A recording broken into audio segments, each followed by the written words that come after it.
Hello everyone, this is Cassandra with Kizomba Community, here to do an interview tonight with Kimberly Nicole out of Raleigh-Durham, North Carolina with Kizomba RDU, serving the Raleigh-Durham area. And we're here at the Afro-Creole Mayhem Festival in Miami, having a great time. Good times! Tu és um anjo, o que mais posso dizer? Pela primeira vez, meu coração entrou em chamas. Pela primeira vez, no meu rosto escorreram lágrimas. Baby, voltei bandeira, quando achei que não te amava. Errei sem maneira, quando disse que não queria mais. Grande baboseira, vou deixar-te ir embora. Caí na cegueira, amor, eu quero te devoltar. Vai, vai, baby, não me deixes só. Baby, não vai, vai, baby, fica aqui comigo. Baby, não vai, vai, baby, não me deixes só. Baby, não vai, baby, não vai, baby, fica aqui. So Kimberly, how did you get started dancing? I've been dancing since the age of 3. My parents put me in my very first ballet class at 3, and then from there I started taking ballet, tap, and jazz. And then in high school and college, later expanded my repertoire to taking modern and hip hop. And so after high school and college finished, I decided I still wanted to dance, but there was limited opportunities for adults in where I was from, which is originally Buffalo, New York. And so I got into doing Latin and social dancing. And then I just fell in love with Afro and Latin social dancing. So that's how I got into dancing. Okay, and so you found Kizomba through the Latin scene? Correct. What there was Bachata Zouk Festival in Toronto in 2012. And it was in the same room as Zouk, and I was like, what is that? You know, like I had started taking Zouk classes, and here is someone and they're doing Kizomba, and I'm walking backwards, and I'm like, ooh, I kind of like this. So it kind of started then, and then I've been trying to learn ever since then, and starting to bring it to the Raleigh, North Carolina area. Oh, fantastic. Yeah. So how do you explain what Kizomba is for people like you that have never heard it before? Maybe they just encounter it for the first time. How do you explain it? To me, I always try to give the history. It's important to let people know that Kizomba is from Angola and from Africa. Because I am in the Latin dance community and it's becoming popular through festivals and congresses, I want to always make that distinction between which is what and which is what. I think it's important to know what your history is and your findings are. Then I also explain how it's a little bit different because it has that sensual, close connection that you have with your partner, and it's very focused on connection and the weight transfer, but not in a, I want to hook up with you type of way. Right, so sensual but not sexual. Right, yeah.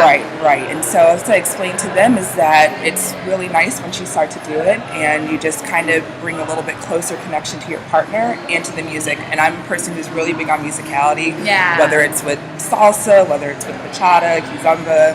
It's one of those things, if I know a song, I'll take a break when there's like a clave in salsa. In Kizomba, if there's a slow, pause, I'll try to do like a one beat and try to emphasize that too in my classes. It's making sure that you can play around with the music, because that's what makes the dance as great as it is. Yeah, so speaking of your classes, how do you decide what you're going to teach, what your approach is going to be?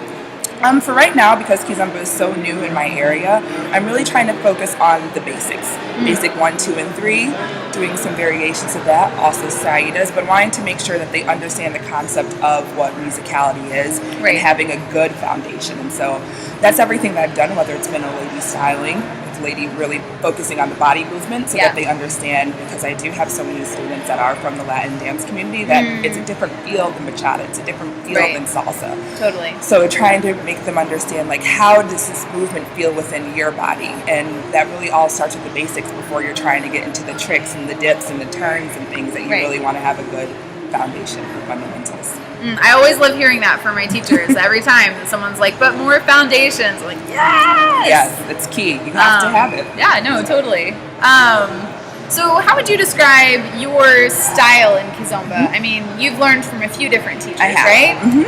I could say that mine's kind of a little bit of a mix. I do like the traditional Angola, but then I also do like the French walks, and so it's a little bit of combination of both.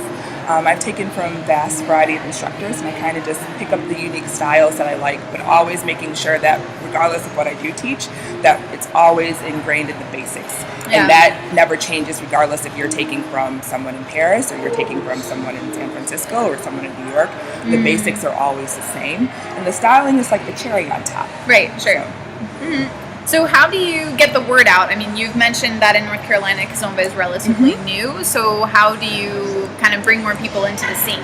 So far it's really been a social media type of aspect. Facebook created a North Carolina Facebook Zouk for Kizomba and Zouk. Also a Kizomba RDU page as well. And really a lot of social media promotions.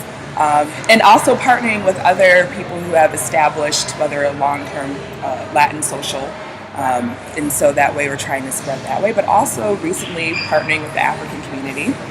Every third Friday we throw a African music night in which they'll play Kizomba, Soukous, Afro House, hip life, and trying to really get into not just the Latin community, but also the African community where it started and originated. Right, totally.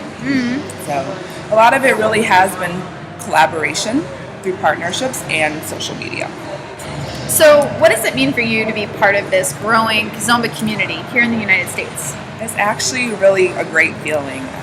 If you would have asked me a year or 2 years ago if this is where I would imagine my life to be, the answer would have been no. But it's so amazing how life has taken me in different turns. And it's really great because everyone has been so inviting and welcoming. Like, you know, I've talked to so many people on Facebook, and it's a little bit different than some of the other dance communities where I find it's a little standoffish. There might be a little bit of conflict of interest or tension, and not always that openness to wanting to share information. But almost everybody that I've come across, whether I just met you officially tonight, and we've been talking on Facebook for months now, and same with a couple of other people too. It's always, everyone is willing to share and wanting to see it grow. So it's great to be a part of that and to feel like a real community, kind of like a family. Yeah, awesome. Well, that's what we're trying to build here. So to get more information about Kizomba happening in the Raleigh-Durham area, we're going to give you some links so that you can connect with Kimberly. And of course, you can always find more videos like this and information about Kizomba socials, classes, and events all over the United States at www.kizombacommunity.com. Thanks, guys.